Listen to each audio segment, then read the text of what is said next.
Assalamualaikum warahmatullahi wabarakatuh.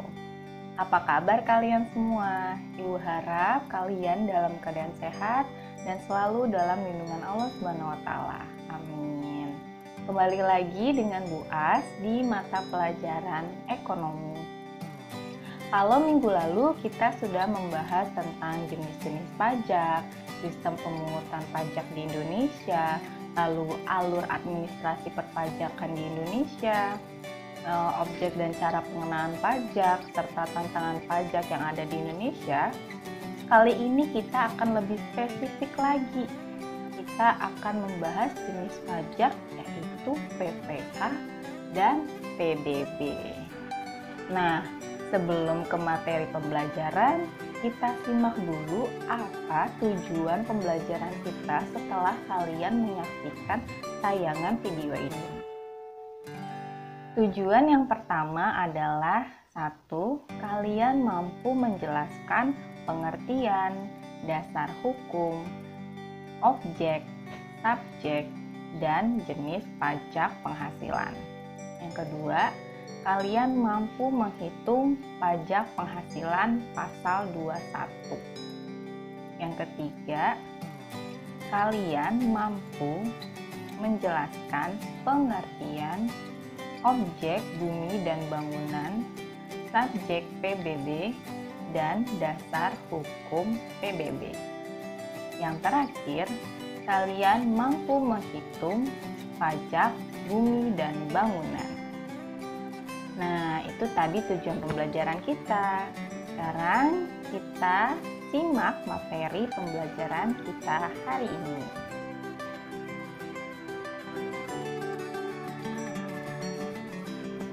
Bagian 1, PPh, pajak penghasilan.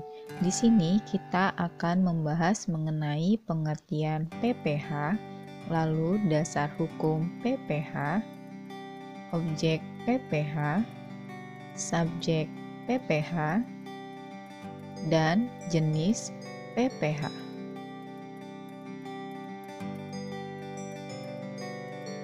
Pengertian PPh. PPh adalah pajak yang dibebankan atas suatu penghasilan yang diperoleh wajib pajak baik yang berasal dari Indonesia maupun dari luar negeri. Dasar hukum PPh adalah Undang-Undang Nomor 7 Tahun 1983 tentang Pajak Penghasilan. Undang-undang ini mengalami 4 kali perubahan, dan ini 4 kali perubahannya. Dari UU Nomor 7 Tahun 1983 berubah menjadi UU Nomor 7 Tahun 1991, berubah lagi menjadi UU Nomor 10 Tahun 1994, berubah menjadi UU Nomor 17 Tahun 2000, dan yang terakhir yang masih berlaku adalah UU Nomor 35 Tahun 2008. Pajak PPh. Secara rinci, objek pajak PPh sesuai Undang-Undang PPh yang pertama penggantian atau imbalan, lalu hadiah, laba usaha, keuntungan karena penjualan atau karena pengalihan harta, penerimaan kembali, bunga dividen, royalti, sewa, penerimaan atau perolehan pembayaran berkala, keuntungan karena pembebasan utang, keuntungan selisih kurs mata uang asing, selisih lebih karena penilaian kembali aktiva, premi asuransi, iuran, tambahan kekayaan neto yang berasal dari penghasilan yang belum kena pajak, penghasilan dari usaha berbasis industri, imbalan bunga, dan surplus Bank Indonesia. Selanjutnya adalah subjek PPh. Yang pertama, subjek PPh adalah orang pribadi dalam negeri. Ini berlaku bagi yang telah menerima atau memperoleh penghasilan yang besarnya melebihi PTKP. PTKP itu sendiri adalah penghasilan tidak kena pajak. Nah, penghasilan tidak kena pajak ini dibagi menjadi 4 golongan berdasarkan PMK nomor 101-PMK.010-2016. Nah, wajib pajak pribadinya PTKP-nya 54 juta. Kalau menikah, wajib pajak kawinnya PTKP-nya 4.500.000. Lalu tambahan istri yang penghasilannya digabung dengan penghasilan suami 54 juta. Dan yang terakhir, tambahan setiap anggota keluarga sedarah dan keluarga semenda dalam garis keturunan lurus, serta anak angkat maksimal 3 orang setiap keluarga. Ini 4.500.000. Keluarga sedarah itu ayah kandung, ibu kandung, anak kandung. Sementara keluarga semenda ini adik ipar, kakak ipar, mertua, saudara tiri, itu keluarga semenda. Kalau misalnya ada 3 orang, dikalikan saja 4.500.000 dikali 3 orang. Kalau misalnya ada 4 orang, tetap yang dihitung maksimal 3 orang. 2. Subjek PPh orang pribadi luar negeri. 3. Warisan yang belum terbagi. 4. Badan, contohnya PT, CV, firma, kongsi, koperasi, dan lain-lain. 5. Badan usaha tetap atau BUT. Selanjutnya adalah jenis pajak penghasilan yang umumnya saja. Yang pertama, PPh pasal 21, ini orang pribadi dalam negeri. 2. PPh pasal 22, badan usaha. Yang ketiga, PPh pasal 23, ini modal, penyerahan jasa atau hadiah dan penghargaan selain yang dipotong PPh pasal 21. Yang keempat, PPh pasal 24, ini untuk penghasilan yang di luar negeri. Yang kelima adalah PPh pasal 25, pajak yang dibayar secara angsuran setiap bulannya. Nah, untuk yang sekarang kita hanya membahas PPh pasal 21 yang sering atau yang umum. Di sini kita akan membahas tarif PPh pasal 21 jika memiliki NPWP, nomor pokok wajib pajak, dan jika tidak memiliki NPWP. Nah, tarif pajak penghasilan pasal 21 yang memiliki NPWP ini berdasarkan pasal 17 ayat 1 huruf A Undang-Undang PPh nomor 36/2008. Perhitungan tarif pajak pribadi menggunakan tarif progresif. Jadi semakin tinggi penghasilan, semakin tinggi pula tarif pajaknya. Nah, penghasilan 0 sampai 50 juta 5%, di atas 50 juta sampai 250 juta itu 15%, di atas 250 juta sampai 500 juta 25%, dan di atas 500 juta itu 30%.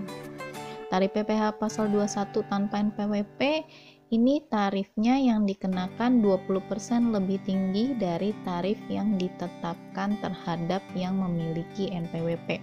Nanti kita lihat di contoh kasusnya. Kita ke contoh perhitungan PPh pasal 21.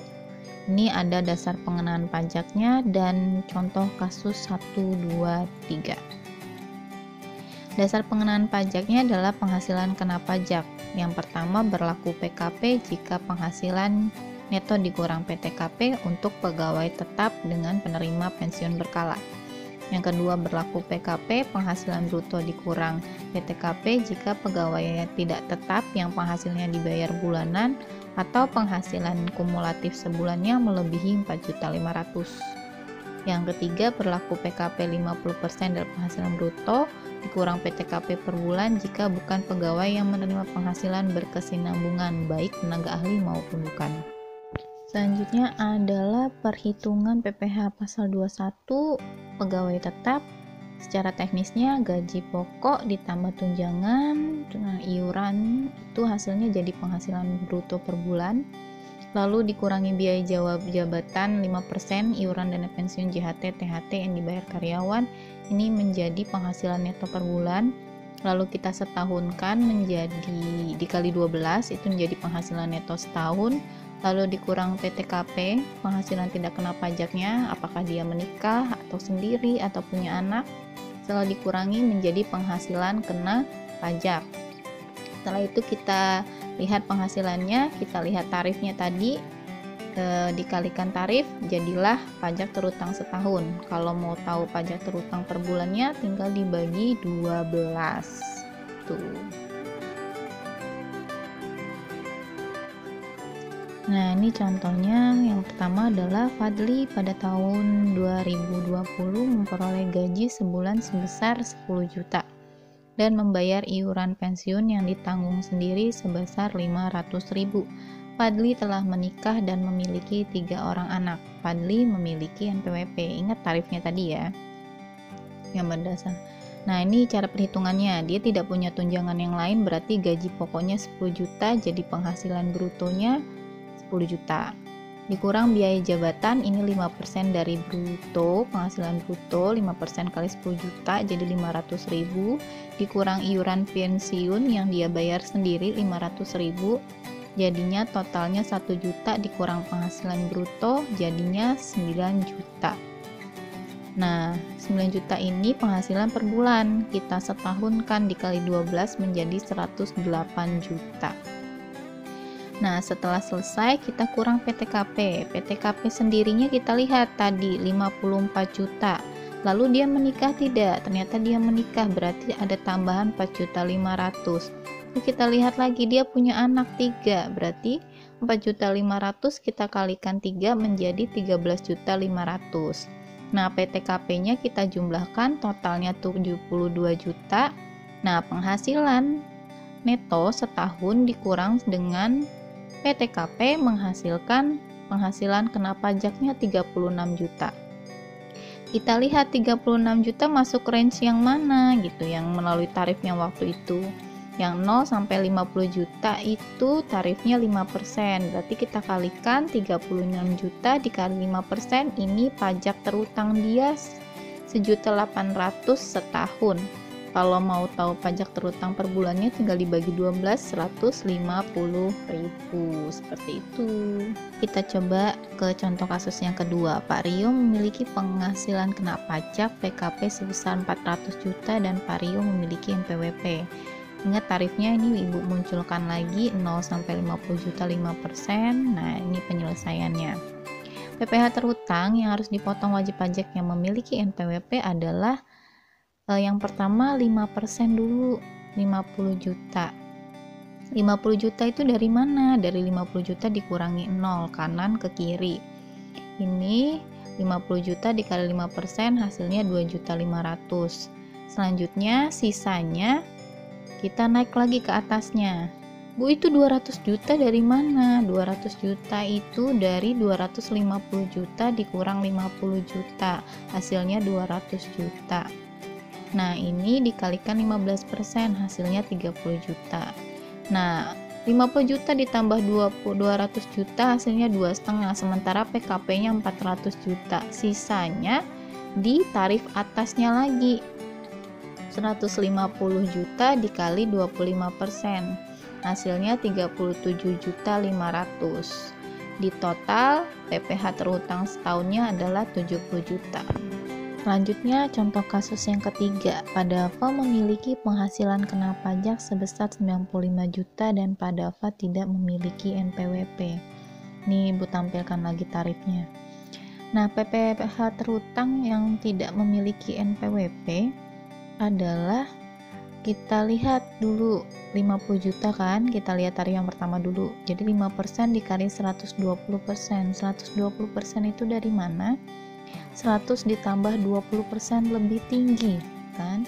Tarifnya kalau tidak memiliki NPWP itu 20% lebih tinggi. Jadi 120% dikali 50 juta hasilnya 3 juta. Sisanya kan 45 juta, 50 jutanya sudah, 95 dikurang 50 jadi 45 juta dikali tarif atasnya 15% dikali 120% dikali 45 juta hasilnya 8.100.000. Jadi PPh terhutang setahunnya adalah 11.100.000. Selanjutnya kita ke bagian 2, pajak bumi dan bangunan. Kita bahas pengertian PBB, objek bumi, objek bangunannya, subjek PBB-nya, lalu dasar hukum PBB, dasar pengenaan pajak, dan contoh kasusnya. Nah, pengertian PBB. PBB adalah pungutan atas tanah dan bangunan yang muncul karena adanya keuntungan dan atau kedudukan sosial ekonomi bagi seseorang atau badan yang memiliki suatu hak atasnya atau memperoleh manfaat daripadanya. Objek bumi ini contohnya sawah, ladang, kebun, tanah, pekarangan, tambang. Objek bangunannya contohnya adalah rumah tinggal, bangunan usaha, gedung bertingkat, pusat perbelanjaan, pagar mewah, kolam renang, jalan tol. Selanjutnya subjek PBB, orang pribadi atau badan yang secara nyata memiliki hak atas bumi, memperoleh manfaat atas bumi, memiliki bangunan, menguasai bangunan, dan memperoleh manfaat atas bangunannya. Undang-undang yang mengatur PBB itu Undang-Undang Nomor 12 Tahun 1994 tentang perubahan atas Undang-Undang Nomor 12 Tahun 1985 tentang PBB, lalu Undang-Undang Nomor 28 Tahun 2009 tentang pajak dan retribusi daerah. Maka kewenangan dalam pemungutan PBB sektor pedesaan dan perkotaan ini diserahkan ke pemerintah kabupaten atau kota. Sedangkan untuk PBB sektor perhutanan, pertambangan, dan perkebunan ini masih di bawah wewenang pemerintah pusat melalui Dirjen Pajak. Tarif PBB. Tarif PBB yang berlaku sejak dahulu hingga saat ini masih sama, yakni sebesar 0,5%. Rumus perhitungan PBB-nya yang secara umum adalah tarifnya 0,5% dikali nilai jual kena pajak NJKP. Nah, untuk PBB yang P3 rumusnya itu 40% dikali NJOP dikurang NJOP TKP. Nilai jual objek pajak dikurang nilai jual objek pajak tidak kena pajak. Ini 40% jika NJOP-nya di atas 1 miliar. Kalau masih di bawah 1 miliar seperti pedesaan dan perkotaan PBB P2, maka tarif dikali dalam kurung 20% dikali NJOP dikurang NJOP TKP. Daripada kalian bingung dari rumus, kita langsung saja coba. Ginanjar memiliki tanah seluas 250 meter persegi dengan nilai jual objek pajak 400.000 per meter persegi. Di atas tanah ini terdapat bangunan seluas 180 meter persegi dengan nilai jual objek pajaknya 250.000 per meter persegi. Rumah itu dikelilingi pagar mewah seluas 10 kali 25 meter dengan nilai jual objek pajaknya adalah 200.000 per meter.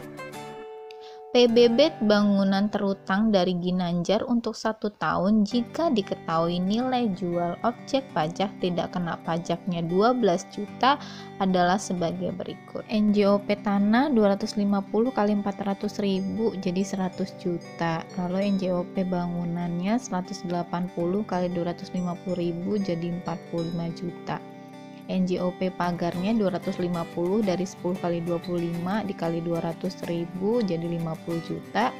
Hasilnya 195 juta itu NJOP DPP dikurang NJOP TKP 12 juta jadi 183 juta itu NJOP PBB dikali 20% jadi NJKP dan PBB terutangnya dikali 0,5% 183.000. Nah, yang tadi adalah materi pembelajaran kita tentang pajak penghasilan dan pajak bumi dan bangunan. Materi tersebut adalah materi terakhir kita tentang perpajakan di Indonesia. Semoga materi yang Ibu sampaikan bermanfaat untuk kalian semua dan kita akhiri kegiatan ini dengan membaca hamdalah alhamdulillahirabbil alamin dan wassalamualaikum warahmatullahi wabarakatuh and see you on the next video.